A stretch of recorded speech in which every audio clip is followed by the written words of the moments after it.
यहाँ पर आपके पास सवाल में ये कहा गया है कि आपके पास बेसिकली एक सॉलिड एक्सप्रेस है जिसको कि आगे की तरफ स्पीड दिए हुए हैं v नॉट और एंटी क्लॉकवाइज सेंस में अंदर स्पीड दिए हुए हैं omega naught equal to v not by 2, ठीक है। और आपके पास सरफेस का कोफिशिएंट ऑफ द काइनेटिक 6.4 दिया हुआ है म्यू, राइट। अब अगर आप बॉटम मोस्ट पॉइंट को देखिएगा तो ग्राउंड के रेस्पेक्ट में फॉरवर्ड डायरेक्शन में मूव कर रहा है, मतलब कि फॉरवर्ड स्लिपिंग है तो kinetic friction force backward direction में रहेगा नेट वेरिएबल ओमेगा। अगर आप बॉटम मोस्ट पॉइंट को देखिएगा तो ग्राउंड के रेस्पेक्ट में फॉरवर्ड डायरेक्शन में मूव कर रहा है, मतलब फॉरवर्ड स्लिपिंग है तो काइनेटिक फ्रिक्शन फोर्स आपका बैकवर्ड डायरेक्शन में रहेगा नेट वेरिएबल ओमेगा, राइट। तो आप देखिएगा तो काइनेटिक फ्रिक्शन फोर्स जो है वो आपका बेसिकली पॉइंट पी से पास कर रहा है, मतलब कि काइनेटिक फ्रिक्शन फोर्स का टॉर्क जो है वो पॉइंट पी के अबाउट जीरो है, मतलब कि आप पॉइंट पी के अबाउट एंगुलर मोमेंटम कन्वर्सन लगा सकते हैं। तो इन्फिनिटार माइनस आ गया है 2/5 mr स्क्वायर इंटू आपके पास basically omega not into v not by 2 equal to, और जब प्योर रोलिंग स्टार्ट हो जाएगा तो तब का एंगुलर मोमेंटम है आपका 7/5 into m into v of pure rolling into r।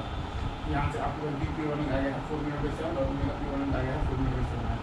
अच्छा, अब मैंने आपसे ये कहा कि बॉटम में जो पॉइंट है वो ग्राउंड के रिस्पेक्ट में फॉरवर्ड डायरेक्शन में मूव करेंगे, लाइक फॉरवर्ड स्लिपिंग है काइनेटिक फ्रिक्शन फोर्स आपका बैकवर्ड डायरेक्शन में रहेगा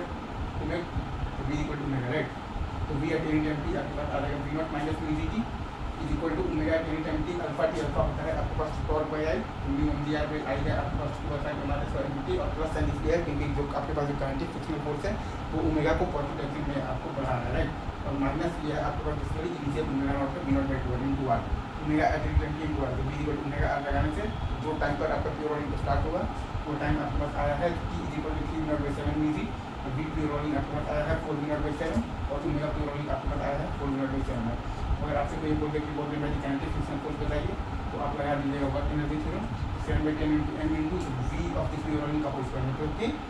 आ जाएगा आपके पास 16/49 इंटू v नॉट स्क्वायर और माइनस इनिशियल काइनेटिक एनर्जी है आपके पास हाफ v नॉट स्क्वायर और प्लस हाफ आई है आपके पास 2/5 mr square into initial omega naught है आपके पास v नॉट बाई 2 होता है, राइट। या फिर आप चाहें तो ये इंटीग्रेशन से कर सकते हैं कि v माइनस ओमेगा dt से आपके पास स्लिपिंग हो रहा है तो माइनस इंटीग्रल फ्रॉम 0 से लेकर 3 v not by 7 mu ji